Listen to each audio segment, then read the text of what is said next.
Welcome to Surya's TV. Good evening news. గ్రామీణ ప్రాంత రోడ్ల అభివృద్ధికి 25 కోట్లు మంజూరు చేశారన్నారు.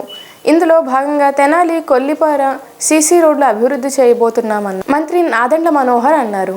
సో రోడ్ల విస్తరణ అందులో భాగంగా ప్రత్యేకంగా ప్రధాన రహదారులు బోస్ రోడ్ కానివ్వండి, బురిపాలెం రోడ్ కానివ్వండి, ఐతానగర్ రోడ్ కానివ్వండి, వీటన్నిటినీ కూడా మనం విస్తరించుకుంటూ ఖచ్చితంగా సెంట్రల్ లైటింగ్ ఏర్పాటు చేసి ఒక మంచి లా అండ్ ఆర్డర్ సిచ్యువేషన్ కూడా ఇంప్రూవ్ అయ్యే విధంగా సీసీ కెమెరాస్ చాలా నెట్వర్క్ పెంచుకునే విధంగా ఒక మంచి ప్రణాళిక సిద్ధం చేశాం. అందులో భాగంగా ఈ రోజున ఆంధ్రం కూడా గర్వపడే విధంగా రాష్ట్ర ఉప ముఖ్యమంత్రి పవన్ కళ్యాణ్ గారు తెనాలి నియోజకవర్గానికి గ్రామీణ ప్రాంతాల్లో రోడ్ల కోసం 25 కోట్ల రూపాయలు ఈరోజు మంజూరు చేశారు.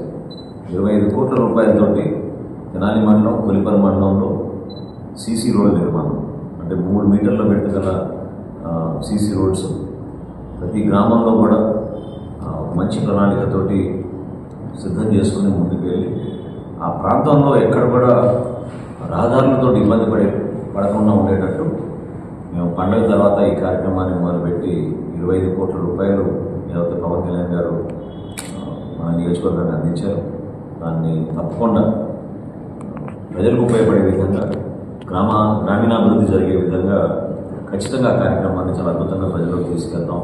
తెనాలి నియోజకవర్గం తరఫున తెలంగాణ తరహాలో సినిమా ఛార్జీల విషయంలోనే అదే వైఖరి తీసుకోవాలని సిపిఐ రాష్ట్ర కార్యదర్శి రామకృష్ణ ఏపీ ముఖ్యమంత్రిని డిమాండ్ చేశారు. థియేటర్ దగ్గర జరిగిన దురదృష్టకరమైన సంఘటనతో నిన్న అసెంబ్లీలో సుదీర్ఘంగా ఈ సినిమా ఇండస్ట్రీ గురించి, తర్వాత జరిగిన పరిణామాల గురించి చర్చ జరిగింది.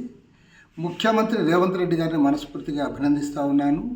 ఏదైతే సినిమా ఇండస్ట్రీ వాళ్ళు పెద్ద పెద్ద హీరోలతో అనేక రకాల సినిమాలు తీసి ఇవాళ వేల కోట్ల రూపాయలు వసూలు చేయడానికి ప్రజలపైన భారాలు మోపుతూ పదే బ్లాక్ మార్కెట్ టైప్లో వాళ్ళు చేస్తూ ఉన్నారు. ఆ సినిమా టికెట్ రేట్లు పెంచుతూ ఉన్నారు, బెనిఫిట్ షోల పేరుతో వసూలు చేసుకుంటూ ఉన్నారు. ఎవరైతే ఫ్యాన్స్ ఉన్నారో పాపం ఫ్యాన్స్కి పెద్ద బెల్ట్ వేస్తున్నారు. నిజంగా ఫ్యాన్స్కి ఏదైనా ప్రిఫరెన్స్ ఉండాలి. ప్రిఫరెన్స్ కాకపోకుండా వాళ్ళ విషయంలోనే వాళ్ళకి ఈరోజు ఎక్కువ చేసే పరిస్థితి వస్తూ ఉంది. ఇది ఏ రకంగా కూడా సమంజసం కాదు.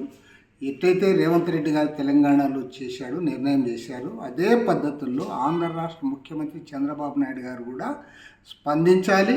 ఖచ్చితంగా బెనిఫిట్ షోలు రద్దు చేయాలి, టికెట్ రేట్లు పెంచుకునే దాన్ని కూడా రద్దు చేయాలని చెప్పి సిపిఐ తరఫున డిమాండ్ చేస్తూ ఉన్నారు. రెండో అంశం, నిజంగా జరిగిన సంఘటన పైన ఇవాళ రాజకీయ నాయకులు, సినీ ఇండస్ట్రీకి సంబంధించిన వాళ్ళు వారు చేస్తున్నది ఇది ఏ రకంగా కూడా సమంజసం కాదు. ఒక తల్లి చనిపోయి వాళ్ళ అబ్బాయి చావు బతుకుల్లో హాస్పిటల్లో ఉంటే అరే మీకు మనసు ఒప్పలే, ఆ కుటుంబాన్ని గురించి మీరు మాట్లాడరు, వాళ్ళ గురించి వాళ్ళకి సానుభూతి కూడా మీరు స్టేట్మెంట్లు ఇవ్వరు. చివరికి సెంట్రల్ మినిస్టర్ బండి సంజయ్ కూడా సినిమా యాక్టర్గా చేస్తూ ఉన్నాడు, ఎమ్మెల్యేలు సినిమా యాక్టర్గా చేస్తూ ఉన్నారు. ఆంధ్ర నుంచి కూడా రాజకీయ నాయకులు సినిమా యాక్టర్కి సానుభూతులు చూపుతూ ఉన్నారు. ఒక ప్రాణం పోయి తర్వాత ఇంకొక ప్రాణం గిలగిల్లాడుతూ ఉంటే అరే దాని గురించి మీరు మాట్లాడలేదంటే నైతికంగా పతనమయ్యారు. ప్రత్యేకించి రాజకీయ నాయకులు, వాళ్ళు సెలబ్రిటీస్ ఎవరుంటే చాలు, పాపులారిటీ ఉన్న వ్యక్తులంట వాళ్ళ వెంటబడి తిరుగుతూ ఉన్నారు. తర్వాత అల్లు అర్జున్ నిన్న ప్రెస్ మీట్లో కూడా చాలా చెప్పినా నేను ఖచ్చితంగా చెప్పగలను, నీ రియాక్షన్ సరిగా లేదు. చనిపోయిన తర్వాత ఓకే నీకు అప్పుడు తెలిసింది మరుసటి రోజు అయినా సరే వాట్ ఈజ్ యువర్ రియాక్షన్? కాబట్టి ఏమంటే సరిగా లేదు. కాబట్టి ఇవాళ ఇంత వ్యతిరేకత వచ్చింది. పైగా మీరు ఎదురుదాడి చేస్తారు, అభిమానుల పేరుతో ఎదురుదాడి చేయడం అనేది కూడా సమంజసం కాదు. ఏది ఏమైనా సరే ఈ ఇండస్ట్రీని కంట్రోల్ చేయాలి. పైగా ఏం చేస్తున్నారు మీరు ఇస్తున్నది ఏంటి? చందనం స్మగ్లరు, రెడ్ శాండిల్ స్మగ్లర్స్ వాళ్ళు హీరోల కింద చిత్రీకరిస్తే దానికి మీరు టికెట్ రేట్లు పెంచుకోవడానికి అనుమతిస్తూ ఉన్నారు. కాబట్టి ఏమంటే దీన్ని స్పష్టంగా ప్రతి ఒక్కరు కూడా ఖండించాలి. సమాజానికి అనుకూలంగా, సమాజ అభ్యుదయం కోసం, సమాజ పురోగతి కోసం ఏదైనా సినిమాలు వస్తే దానికి ప్రభుత్వాలు సహకరించాలి తప్ప ఇలాంటి సినిమాలకి లేదంటే పెద్ద హీరోలు వాళ్ళు ఖర్చు పెట్టారు కాబట్టి వాళ్ళకి రావాలని దాంతో చేయడం మాత్రం పూర్తిగా ఖండిస్తూ ఉన్నాం. ఆంధ్ర రాష్ట్ర ప్రభుత్వం కూడా, ముఖ్యమంత్రి చంద్రబాబు నాయుడు గారు కూడా ఇవాళ స్పష్టమైన ప్రకటన చేయాలి. రాబోయే రోజుల్లో ఏ సినిమాకు కూడా బెనిఫిట్ షోలు కానీ లేదా రేట్లు పెంచుకోవడానికి అనుమతించకూడదని చెప్పి విజ్ఞప్తి. విజయవాడ భవానీ దీక్షలు విరమణ సందర్భంగా సాంకేతిక పరిజ్ఞానంతో భక్తులకు భద్రత కల్పిస్తున్నామని సిపి రాజశేఖర్ బాబు అన్నారు.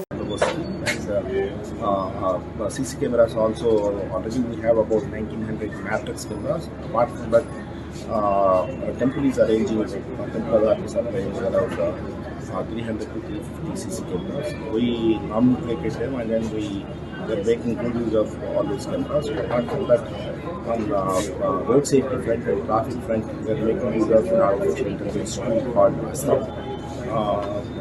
by which we can analyze the conditions of different intervals of time, real-time basis. So based on that, we are going with dynamic traffic management and we are ensuring free and hassle-free traffic.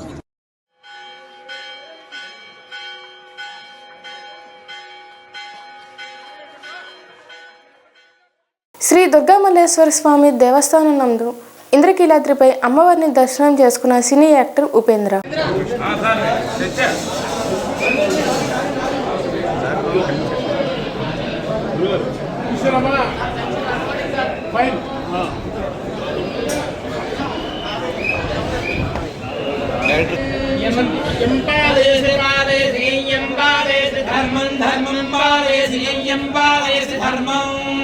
पालयसि धर्मं धर्मं पालयसि पालयसि धर्मं त्वं धर्मं पालयसि पालयसि धर्मं त्वं धृत्या धृत्या धृत्या त्वं धृत्या च धृत्या त्वं धृत्या च धृत्या च धृत्या धृत्या च नियमेन नियमेन च धृत्या धृत्या च नियमेन नियमेन नियमेन च नियमेन च नियमेन च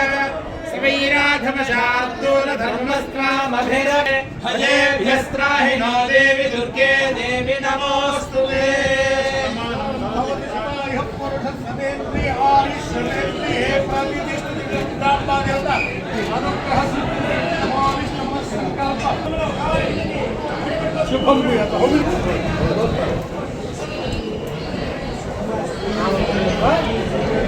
ఇబ్రహీంపట్నం మండలం మూలపాడు గ్రామంలో తమ పూర్వీకులకు చెందిన స్థలాన్ని సంబంధించి రిజిస్ట్రేషన్ ప్రక్రియ ప్రారంభిస్తే కొందరు వ్యక్తులు దౌర్జన్యంగా గోడలు కూర్చివేశారని మాధవి అనే మహిళ ఆవేదన వ్యక్తం చేసింది. మాధవి అండి, మాది ఇబ్రహీంపట్నం మూలపాడు గ్రామం. మాకు మా పక్కన వాళ్ళకి స్థలం విషయంలో 15 సంవత్సరాలుగా వివాదం జరుగుతుంది. ఈ 15 సంవత్సరాల నుంచి మేము 10 సార్లు ఎంఆర్ఓకి, జిల్లా సర్వేకి, కోర్టులకి అన్నిటికి పెట్టుకున్నాం. అయినా సరే మాకు న్యాయం జరగల. మొన్న 2 years బ్యాక్ స్పందనకు పెట్టుకుంటే స్పందన ద్వారా ఎంఆర్ఓ కొలతలు జరిపి మాకు మాదే అని ఎన్ఓసి కూడా ఇస్తే మేము ఆ స్థలాన్ని రిజిస్ట్రేషన్ చేసుకోవడం జరిగింది. మేము రిజిస్ట్రేషన్ చేయించుకున్నాం అనే ఖచ్చితంగా మా గోడలు పడేస్తున్నారు. మొన్న 2 months బ్యాక్ కూడా ఇంకో గోడ ఉంటే అది పడేశారు, ఇప్పుడు ఇది పడేశారు. అంతకుముందు దారి కోసం తగ్గు జరిగింది. ఇలా ప్రతిసారి మా మీదకి జనాలను తీసుకొచ్చి అదే ఇంటి పేరోళ్ళు 100 మంది ఉన్నారని అందరినీ తగ్గు తీసుకొచ్చి మాతో వివాదంగా మా గోడలు దౌర్జన్యంగా పడేస్తున్నారు. గరికపాటి కృష్ణమూర్తి, గరికపాటి శ్రీనివాసరావు గారు, గరికపాటి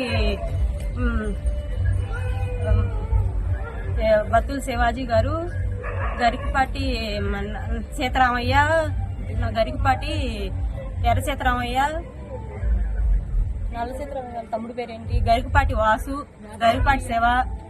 మీకు ఎక్కడి నుంచి వచ్చిందండి ఆస్తి? అది పూర్వం మా మామయ్య గారి తండ్రి ద్వారా వచ్చిందండి. ఉన్నాయి సార్, ఉన్నాయి. ఆ డాక్యుమెంట్ల ప్రకారమే స్పందన ద్వారా మాకు కొలతలు జరిపి ఎంఆర్ఓ గారు మాకు ఎన్ఓసి ఇవ్వడం జరిగింది. ఒకవేళ మాకు తప్పనిపిస్తే వాళ్ళ పేపర్లు తీసుకెళ్లి ఎంఆర్ఓ గారి దగ్గరికి తీసుకెళ్లి మమ్మల్ని మాట్లాడించి మావి అన్ని చూపించి మా గోడలు పడేసినా మాది కాదని నిరూపించినా మాకేం ప్రాబ్లం లేదు. ఇలా దౌర్జన్యంగా వచ్చి గోడలు పడేటివేం సార్? మాకు న్యాయం జరగాలి ఈ విషయంలో. ఈ వార్తలు ఇంతటితో సమాప్తం.